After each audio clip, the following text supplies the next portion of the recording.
There were flames on both sides of the highway. There were embers flying over the lanes of the highway.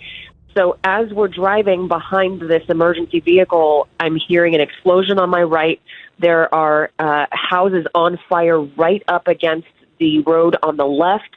And so at this point, I'm just holding my breath, and I can feel the heat from inside the car, just watching the embers fly across the windshield.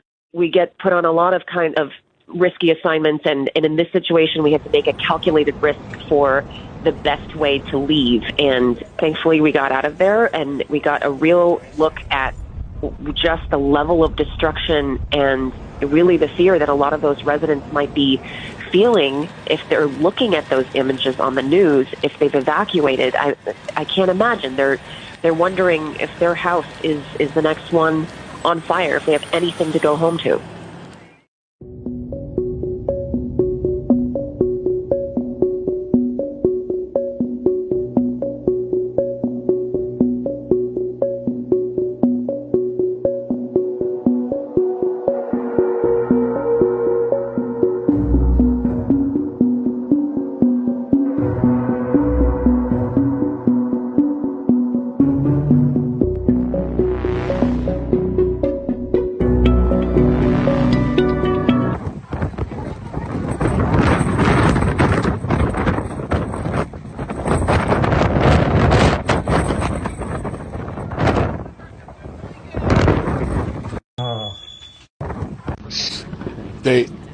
She came in last night telling me, she was saying, hey, get up, get up, get up. And I just laid there because I'm used to going through tragedy living in California 30 years, right?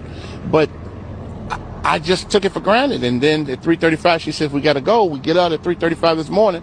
We're driving down the street. We pass a fire about half a block away from our home.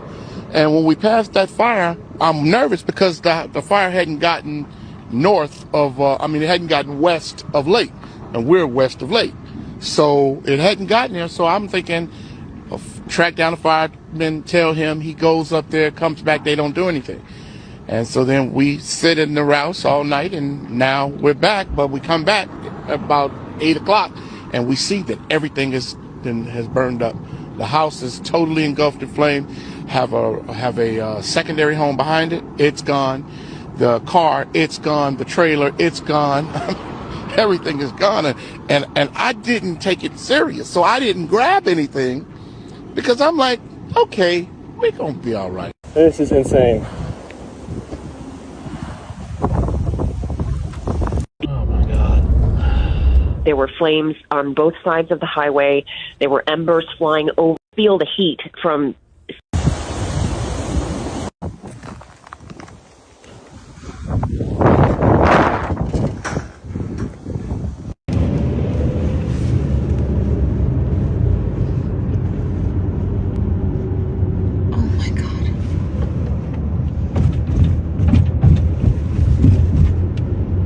Black woman, Mayor Care.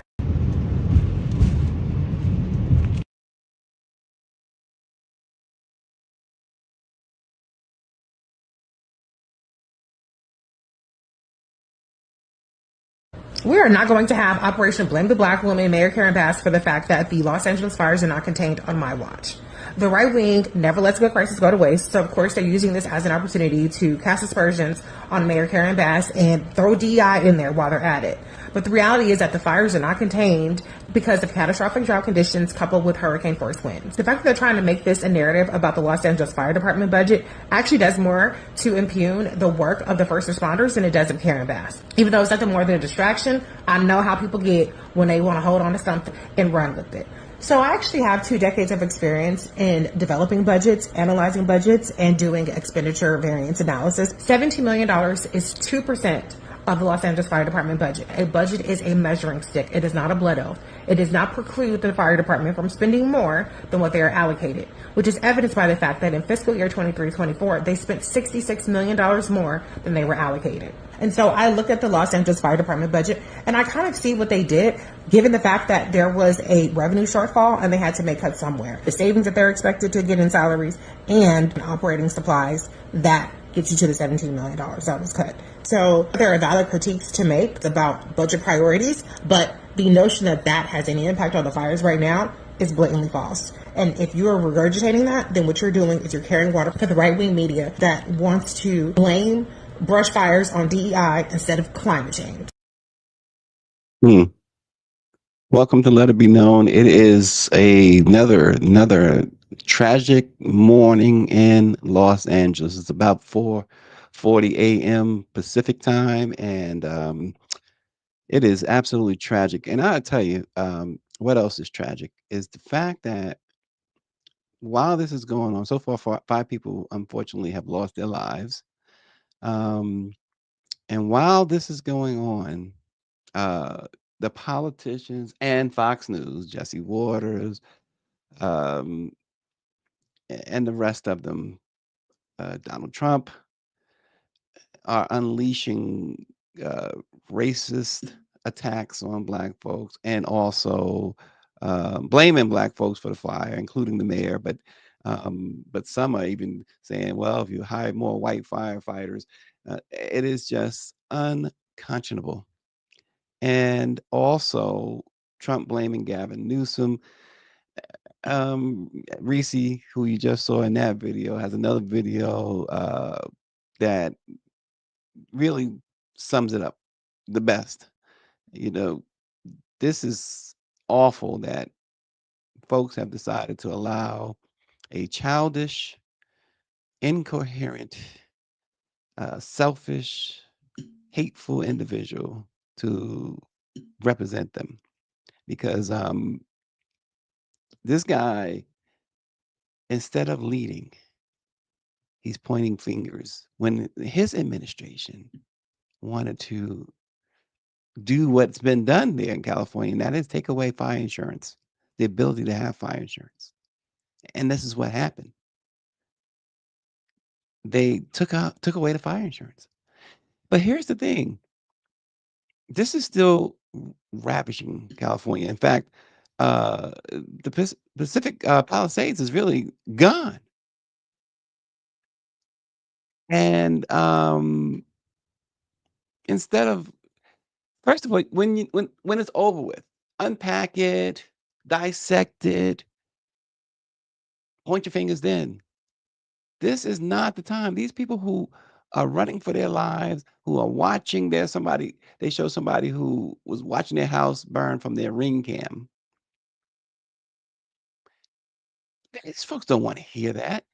Listen, even if they are from the right, even if they are MAGAs, you think a MAGA person who is somebody is losing their life and want to hear about finger point right now? How it's the governor's fault? How it's the mayor because she's in Ghana? Was she supposed to know when they made that trip that there was going to be this wildfire?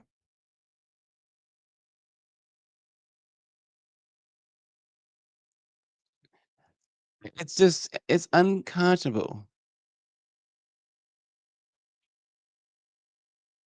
And the fires, whew, just imagine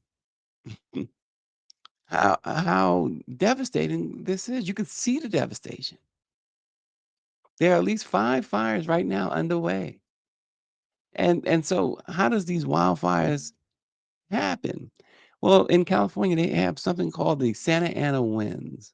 Very strong, uh, warm winds that collide with very dry conditions. And when that happens, fire tends to break out. The Palisades fire has burned through more than 17,200 acres, almost 27 square miles, just to put it in perspective. More than 1,000 structures have been destroyed, and the fire is entirely uncontained. It's the most destructive in the history of Los Angeles. The latest fire, the Sunset Fire, started shortly before 6 yesterday in the Hollywood Hills. It's grown now to 60 acres. And Hollywood contains a lot of these iconic landmarks. Not that they are more important than folks' homes. More than 350,000 energy customers are without power today, including 200,000 in Los Angeles County, which is, of course, the most populous county in the country. And they have these red flag warnings in effect for much of Los Angeles and Ventura County. And right now, it's in effect until about 6 p.m. tomorrow night. The National Weather Service says there's moderate to strong north to northeast winds and low relative humidity.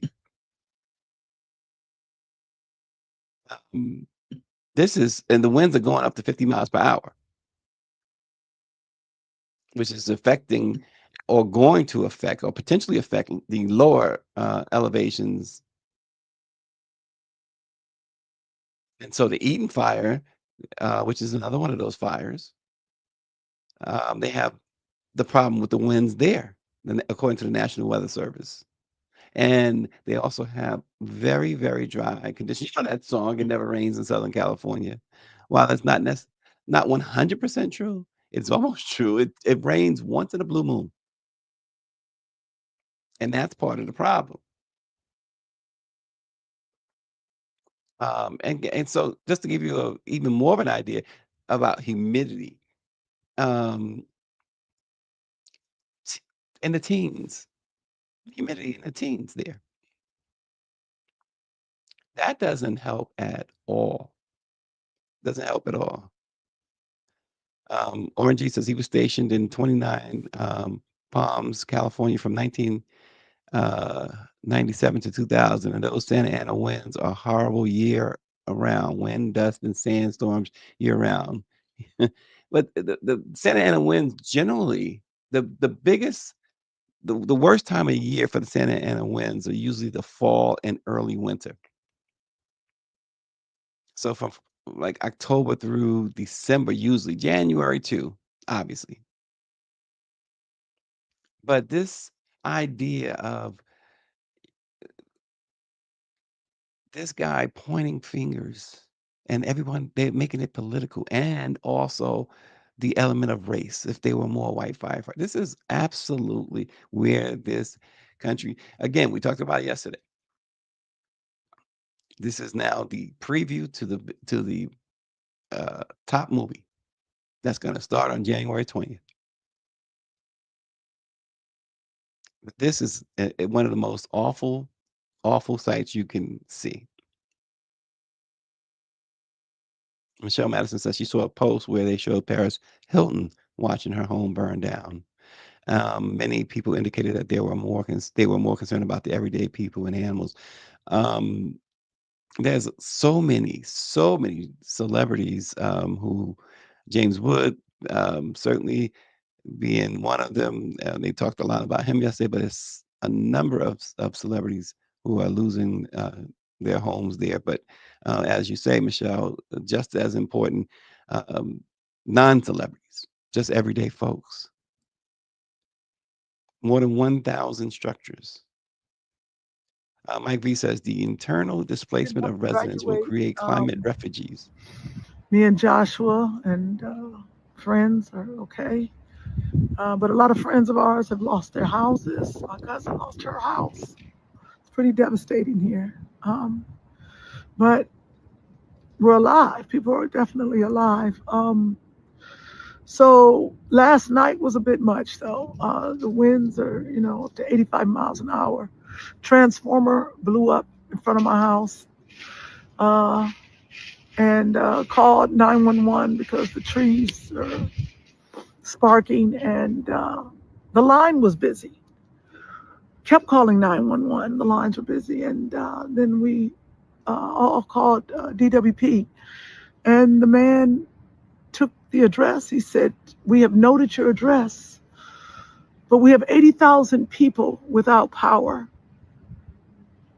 He said, "Be safe and good luck." So we were pretty much on our own. And we packed our bags, packed some fire extinguishers, packed some water, some clothes, had some weapons because you just don't know what's going to happen out here. Of course, kids are very upset and was crying and nervous. But in case you couldn't figure out, it's Kim Whitley. Um, and she mentioned having some weapons. There's also reported people breaking into homes, taking advantage of the situation. See, it doesn't just happen in black neighborhoods. There were flames on both sides of the highway. There were embers flying over the lanes of the highway. The ultimate decluttering. Well, people, my house is gone. It's gone. It burnt down last night. I was preparing for the worst because I'm on a text group with my beautiful neighbors in Altadena, and we were seeing videos coming in from my neighbors' cameras showing the fire encroaching. So, yeah, me and about, I'm going to say 7 or 8 of our neighbors lost our houses last night. So I lost pretty much, me and Nina lost everything we owned except for what is in our suitcases that we brought to Canada for Star Trek. And yeah, we lost all those memories. You know, it's been a sad time, but also I feel blessed at the end of the day. I do feel blessed. I have somewhere else to stay. I've got this beautiful property in Costa Rica that we literally just furnished yesterday. It's like the fucking... Gina is going off, and one of my, she talking about going to Canada for Star Trek. One of my dearest friends, Jason Zimmerman, is a producer on the Star Trek.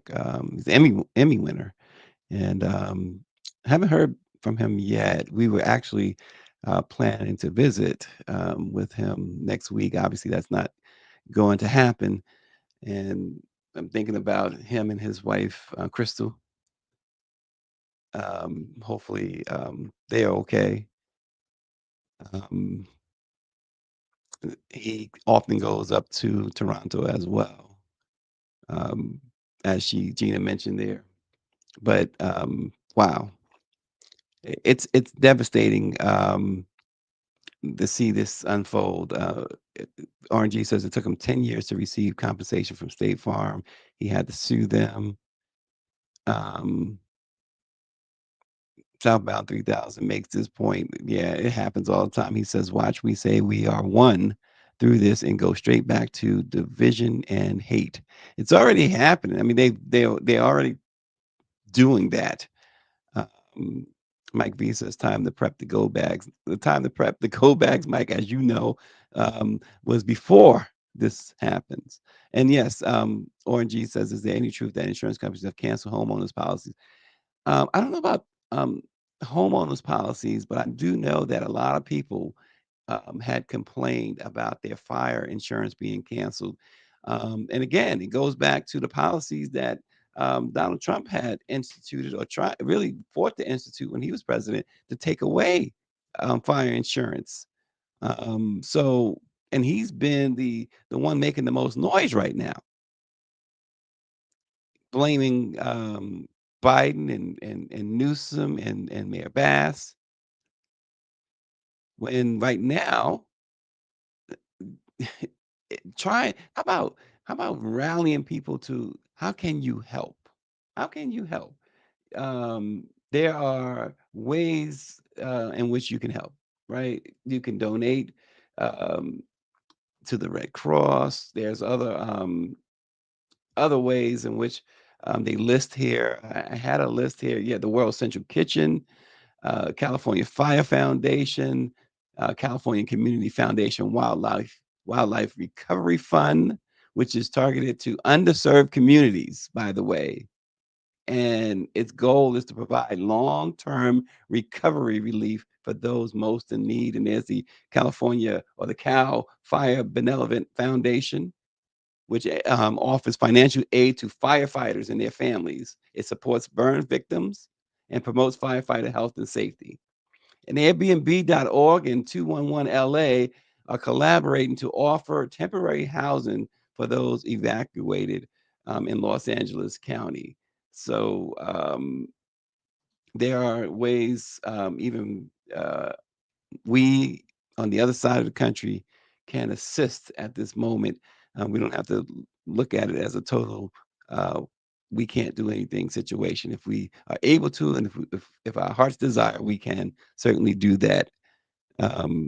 But again, I'll certainly, um, if you have loved ones there, friends there, um, I I know that you're praying for them. Our thoughts, concerns, everything else goes out to them.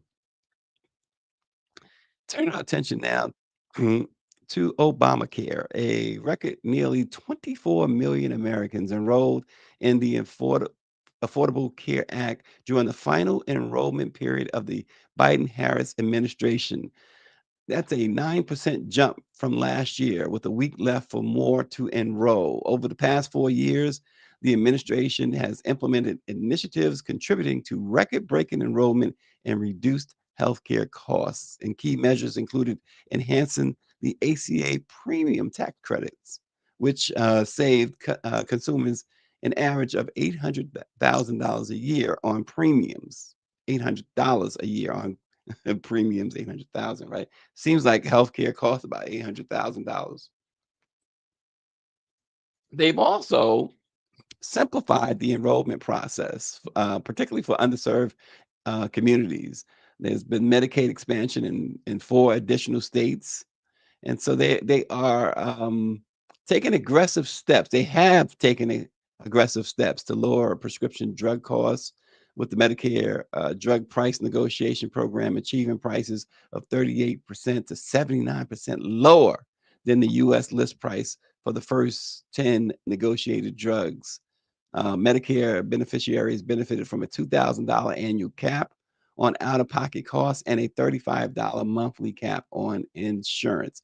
Naturally, this is something that President-elect Donald Trump and Republican lawmakers, who will control the House and the Senate starting January 20th, have expressed intentions to dismantle. During his campaign, of course, Trump criticized the Affordable Care Act.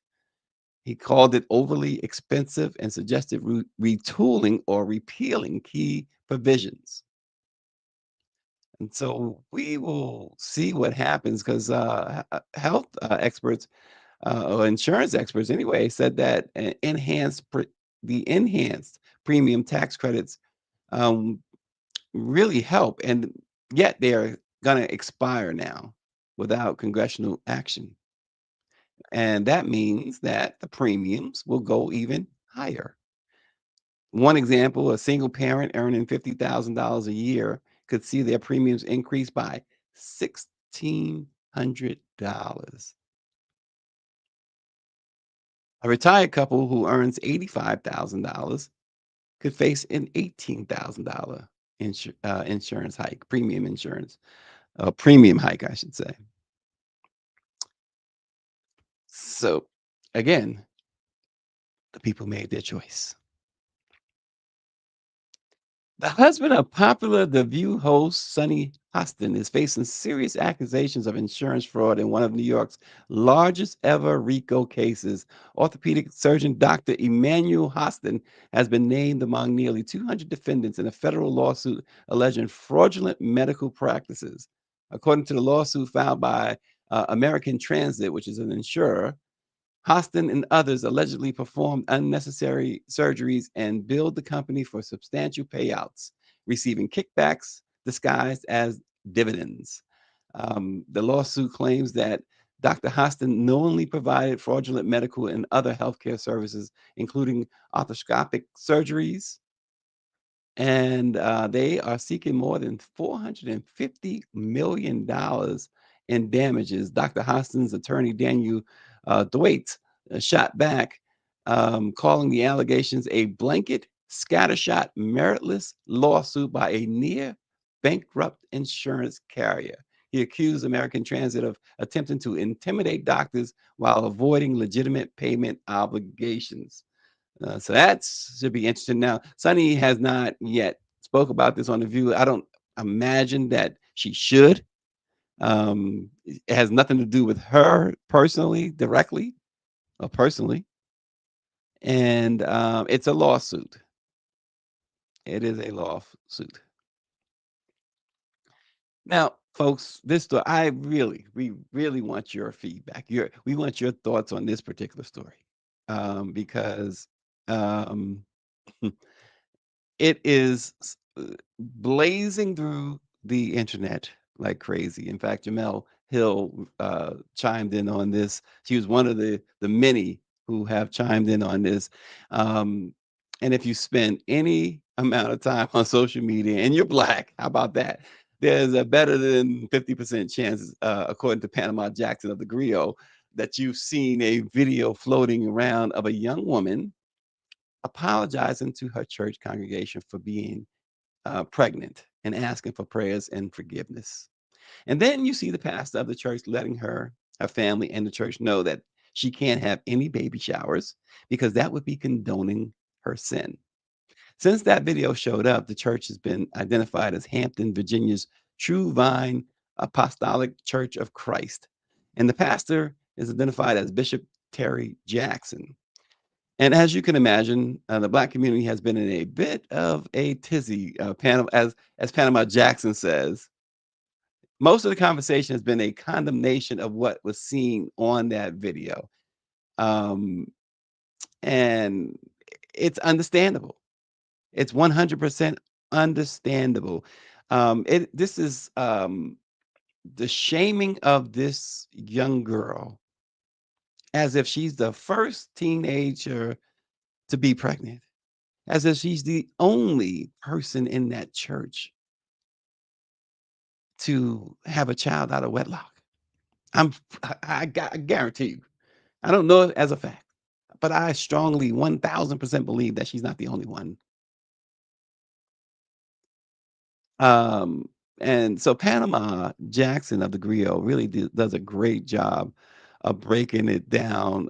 He in 4 or more parts, but I'll give you a couple of what Panama said. And I want your thoughts on this too. He says he feels sorry for the young woman who has not only been shamed by her pastor and presumably those in her church community, but was forced to get up there and apologize to her community for her sin. It's her church, and assuming she's an adult or at least a young adult, then there is some choice and understandable on her part that this might happen once she found out she was pregnant. Now, I'm gonna stop there. Apparently, this is a teenage girl, and if you saw the video, she sounds every bit of a young teenager, perhaps 17, 18 years old, at best. But this guy telling folks, this pastor telling folks that, I mean, basically threatening he said basically she's fortunate that they didn't just kick her out. 15 years old, Greer says. 15. Wow. And they, it appeared at first she got up, first and foremost, couldn't have been my sister or my daughter because you're not doing it. You're not doing that. You're not doing it. Me and the pastor would have had some serious words, but you're not doing if not more. I'm telling you right now, you're not doing that to my sister or my child. Um, but shaming her that way, don't first and foremost, don't you think the consequences are gonna be obvious? A mother at 15 or 16 years old, the type of support she now needs, and he's telling folks, uh you're forbidden. He basically forbade the church members and her own mother from giving her or attending a baby shower on her behalf. The baby shower is for the baby, it's not for her. And made her apologize. What is she apologizing to? Who? Isn't her? I don't want to get religion here, but isn't her sin between her and God? Everyone knows what her sin is, but isn't it why does she owe them? Why does she have to stand in front of that church? And at not one point, I will point this out, not one point did that pastor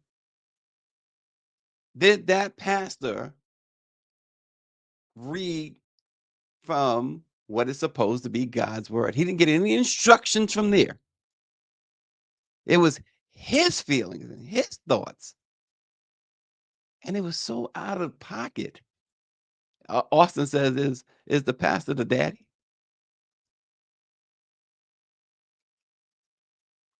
As Arsenio Hall used to say, things that make you go, hmm. But is there a person? It's a safe guess to say that there are folks in that church who never did anything like that, had a child out of wedlock or something like that. There are probably some in there who did not uh, have relations, if you will, until they were married. I guarantee you, many of them sitting there have had premarital relations. You see, we're trying to avoid that S word that ends with an X because of the algorithms. But to shame her, don't you know the pain she's already going through? Don't you realize the moment that she found out she was pregnant, that the agony.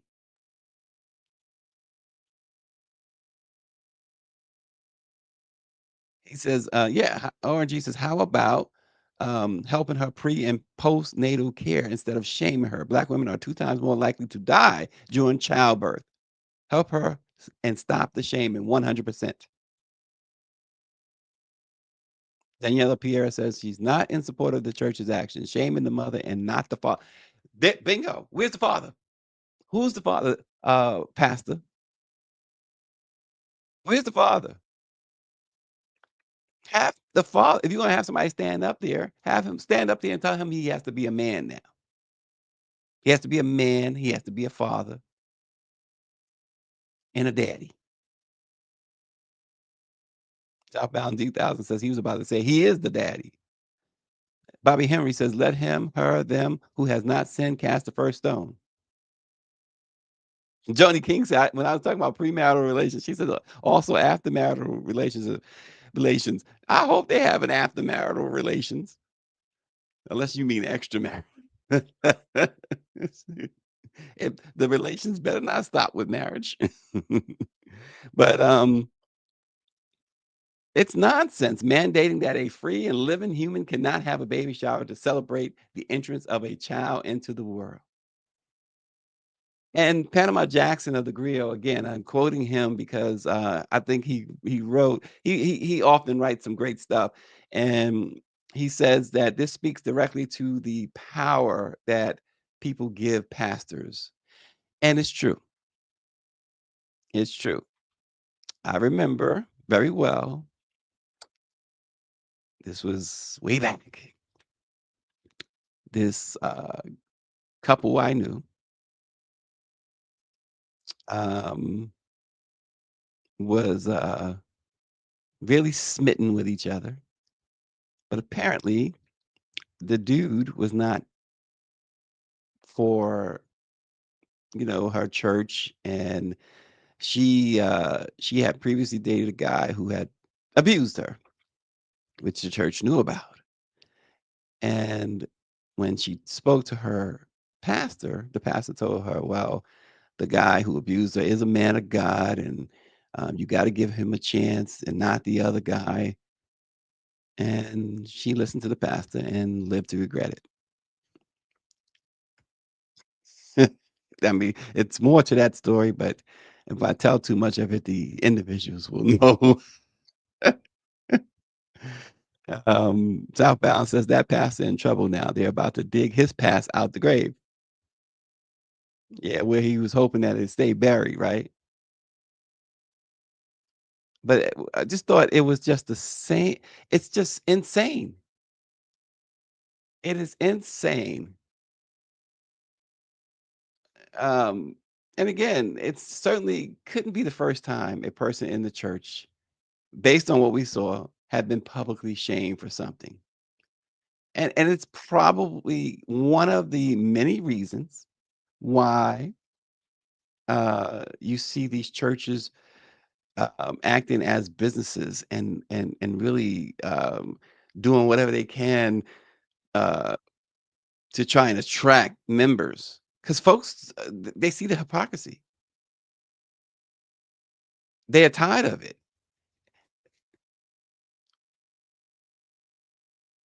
She says this is white supremacy. Grit says this is white supremacy. Yeah, and yeah, it, it speaks of it for sure. That whole mentality, that whole mentality. Where did that come from? You're a slave master, folks. It's so infuriating to see this young girl. Yeah, that's what they did to the slaves. It's Orange says plantation KK Christianity. Yeah, false Christian. It's just unreal. Appreciate all your thoughts on this and you guys writing in. It is refreshing to see because it's just horrible. If you haven't seen the video, I'm not advocating that you go look for it. If you do, you'll see that it'll infuriate you even more. Um, Here's something else I want your thoughts on because this is a story I wrote about. You can see this story on the Washington Informer, WashingtonInformer.com. Um, and pretty sure at some point you'll see it on BlackPressUSA.com. But millions of older Americans are taken to the roads every single day, driving to doctor's appointments, grocery stores, and social events. However, according to researchers, the healthcare system lacks effective mechanisms to assess their fitness to drive. While driving is a cornerstone of independence and connectivity, nearly 1 in 6 older drivers experience mild cognitive impairment. For instance, in 2022, nearly 52 million drivers aged 65 and older were licensed in the US, which was a 77% increase since 2004. With 1 in 6 older adults experiencing mild cognitive impairment, they are clear risk. Studies show that 1/3 of these drivers develop dementia within 5 years, and older adults with depression are more likely to engage in risky driving behaviors like speeding and hard braking. Physical declines, including reduced vision, hearing, and motor skills, further complicate their ability to drive safely. Older drivers face a heightened risk of injury or death in accidents due to their frailty. And again, in 2022, over 9,100 older adults died in crashes, and more than 270,000 were treated for crash related injuries. But despite all of this, the current systems that are in place to assess fitness for driving, such as self certification, well, experts say they are insufficient. In some countries, mandatory cognitive testing for older drivers and incentives for license surrender have been implemented. But many resist these measures due to a lack of transportation alternatives. And driving still remains a big part of independence for older drivers. But the safety risks, folks, don't you think they demand some action? Like regular health screenings, cognitive evaluations, better transportation options. You got to protect these older drivers, right? So the big question, folks, the big questions are: should older drivers have to retake tests to prove their fitness to drive? Is independence worth the risk to public safety. What's your take? Um, Michelle says she has an uncle who drives at 96 years old. She says everyone, including his doctor, are trying to get him to stop driving as he recently ran into a tree. Why would the Department of Motor Vehicles license him? Why? First of all, the biggest red flag is 96 years old. And it's not shaming, at least that's not the intention, to shame older people.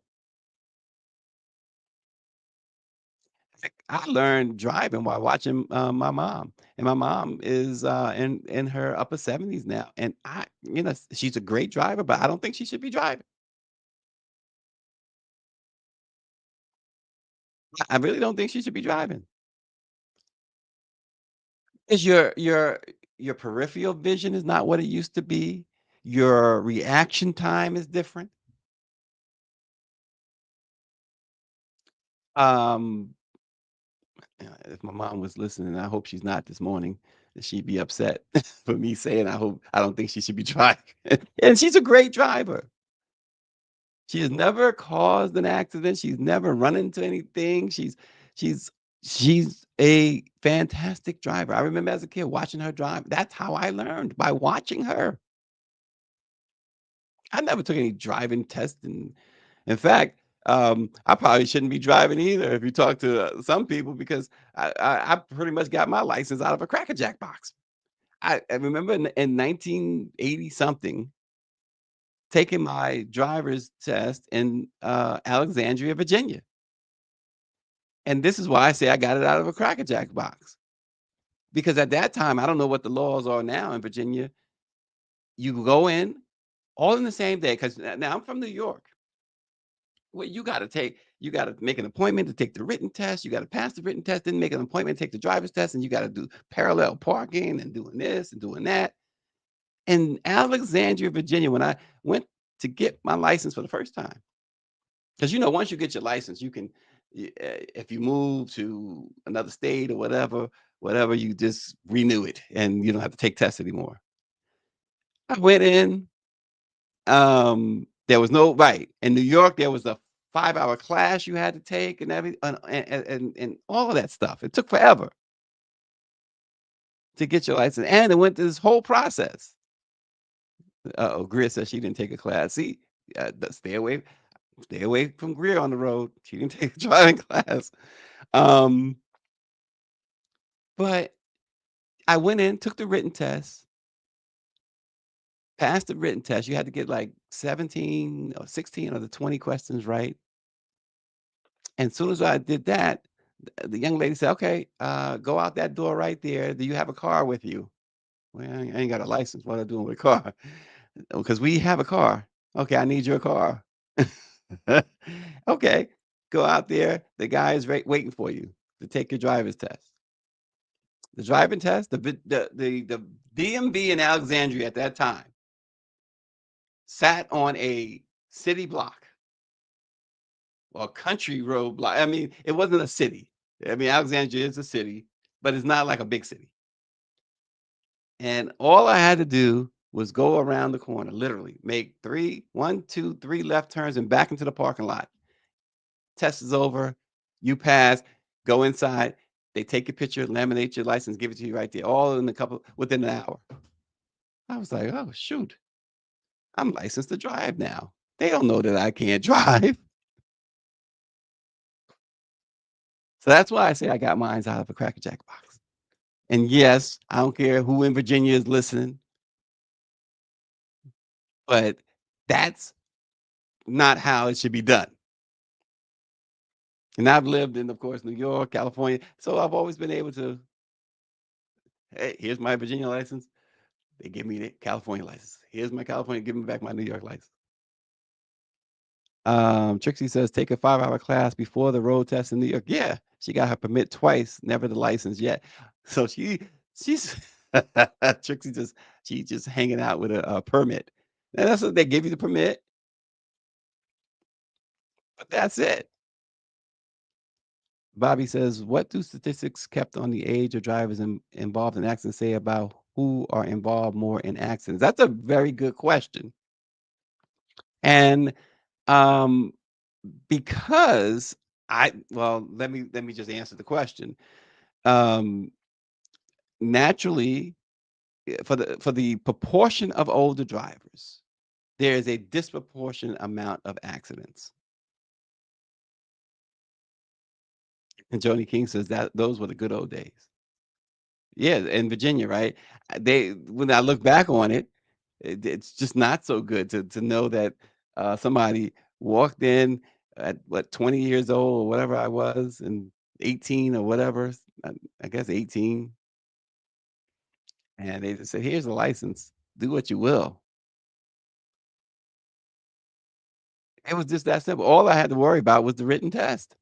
Because if you can't, and it wasn't making right. If you can't make 3 left turns, then shame on you.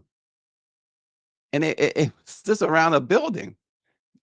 Just basically no traffic. And it was around the building. I remember I talk about how my mother taught me how to drive by me watching her, but I remember too, my oldest brother Vic, he had this little blue car, and I don't know, I'm probably was like 16, 17, and he trying to let me drive from my grandmother's house, which is about 8 blocks away. And I'm driving. It's just a straight shot and then a right turn. And I'm driving, and I'm gonna make the right turn, but I don't let up off the gas. And he grabs the wheel. So I didn't know what I was doing. And that dude he holds those things. He makes notes of those things. And all these years later, what 50 years later, 40 years later, he probably still hold that against me. Probably won't. If I ask him right now, can I borrow one of your cars? Absolutely not. You can't drive. He'll just on that from when I was like 16 years old. That's Vic. Michelle Michelle Madison says she was hit from the back recently, and the man who looked like Donald Trump's brother went to sleep while waiting for the police. Yeah. Yep. Um, I just again, not to make it all about me. Greer says I petty anyway, but I just remember my grandfather. We just couldn't get the keys out of his hand, and he was just driving us crazy with this trying to drive, and he lived in Harlem. Like, come on, man, you doggone it, too old for this. Shucks. But again, with the older population, again, you lose a lot of your um, cognitive ability, your ability to that peripheral vision means a lot. That the instincts, you don't have them anymore like you used to. I mean, don't get me wrong, there are some who are very sharp. I think my mom is very sharp um, in her 70s. But I just think that there's a time that just for safety reasons, for their own safety, naturally for our selfishness too, not realizing that we're gonna get old too. But um, you ever get behind a 80-year-old driver and you're already 10 minutes late for work? How about that? No, but folks, really, you can keep sending us your take even after we are off the air. Put it on our YouTube page or our Facebook page. We love to see your continued thoughts on this, and also particularly you guys on YouTube and Facebook. We seem to do well on LinkedIn too, so you guys on LinkedIn can share it as well. But please hit the like button on YouTube and Facebook, and please share the broadcast with your friends, your loved ones, and those you don't like either. And oh gosh, yes, indeed. And here's another story that is really, really should get your goat. So tomorrow, Donald Trump is expected to uh, be sentenced for his New York crimes, for those convictions, and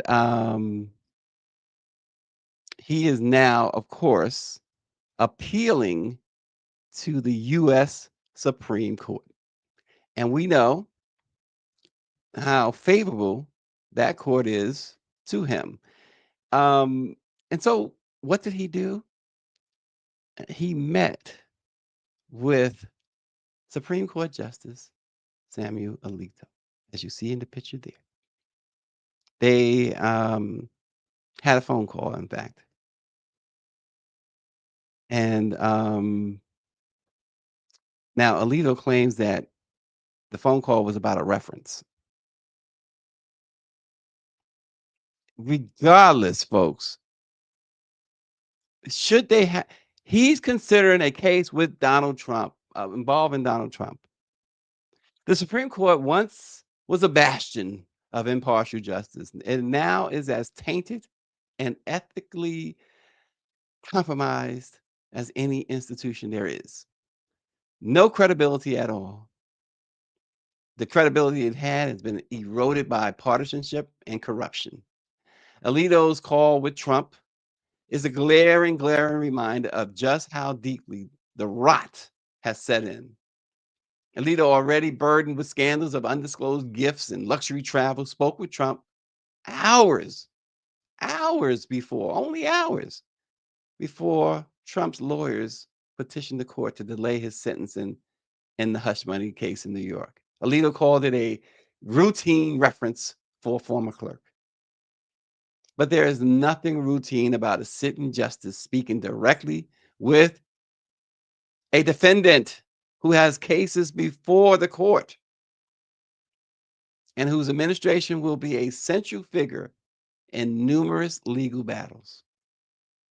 This call wasn't about a job reference. It was a brazen act of proximity to power, a thinly veiled nod of reassurance from one of the 9 people who hold Trump's fate in their hands. Gabe Roth, who works with Fix the Court, a group called Fix the Court, called it what it is: deeply problematic and ethically indefensible. Roth pointed out that Alito and Trump didn't even bother to hide their disregard for judicial ethics. And why would they? With Congress failing to impose enforceable ethics rules and the court greenlighting near absolute presidential immunity, the message is clear. There are absolutely no consequences. Alito's defense that he didn't know about Trump's emergency application at the time of the call, it's dare we say, a lie. It's the same justice who hit a billionaire-funded luxury trip, claiming no obligation to those to disclose it. He's the same judge who has displayed open disdain for accountability while aligning himself with extremist symbols of Christian nationalism. Of course, Clarence Thomas, his ideological twin and scandal, has also brazenly accepted undisclosed gifts from powerful benefactors. And together, Alito and Thomas have turned the U.S. Supreme Court into a tool of the wealthy and politically connected. Trump's application to halt his sentencing is an act of desperation, of course. But what's more disturbing is his team's confidence in the Supreme Court as a safety net. They know that this court has consistently bent the law to shield him from protecting his tax records, to affirming immunity protections. So the real crisis isn't just Alito's call or Trump's appeal. It's the Supreme Court's complete abandonment of its duty to remain impartial. It is now a partisan weapon wielded by the powerful against the powerless. This judge's actions are part of a broader ethical collapse, one that threatens to undermine not just the court's credibility, but the very foundations of American democracy. If the Supreme Court cannot govern itself with integrity, then it must be governed by enforceable ethics reforms. And that is really the bottom line. This guy is he's going to be able to pick at least two more justices. And this is what you get when it reminds me of Distinguished Gentleman, that line. I think it was Distinguished Gentleman. Um, uh, well, it was Eddie Murphy. It wasn't Distinguished Gentleman. I think what do you call that? Delirious, where he said they're just gonna get drunk. It was Delirious. He said white folks are gonna get drunk and go to the polls and vote for Jesse Jackson. I just think everybody was on some sort of substance when they cast their votes back in November. Had to be. At least if they wasn't, every day they wake up now, because we keep hearing about all this buyer's remorse. Somebody, as Prince says, what you putting in your nose, is that where your money goes? Shoot, the river of addiction definitely flows there. That's our thoughts. Give us your thoughts on our YouTube page, our Facebook page. I see some folks on LinkedIn are making some comments, Twitter. The guys making comments there. But mainly we say, check us out mainly on our YouTube page. We don't mind you watching from wherever you watch, but YouTube is our choice. Smash that button.